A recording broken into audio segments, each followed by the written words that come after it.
আল্লামা শ্রীকুটি সত্যিকারের জিন্দা আল্লাহর ওলি। তৎকালীন সময়ের একজন, দুনিয়াতে এখন নাই, নাম বলছি না আমি, আঞ্জুমানের দায়িত্ববান, অনেক খিদমত করেছেন দাদা হুজুর কিবলার। ওনাকে 10,000 টাকা জামিয়ার জন্য এক ভাই দিয়েছিলেন। উনি টাকাটা নিয়ে জামিয়াতে যাবেন নিয়ত করে পকেটে রেখেছেন, কিন্তু চলে গেছেন হুজুর কিবলাকে রিসিভ করতে, দাদা হুজুরকে।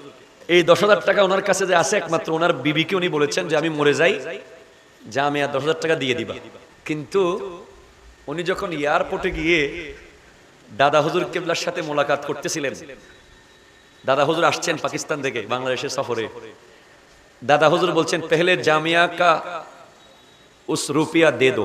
উনি বলতেছেন আল্লাহর শপথ, আমি আর আমার বিবি ছাড়া কেউ জানে না যে আমার কাছে 10,000 টাকা আছে। বুঝতে পারলাম উনি আল্লামা শ্রীকুটি সত্যিকারের জিন্দা আল্লাহর ওলি।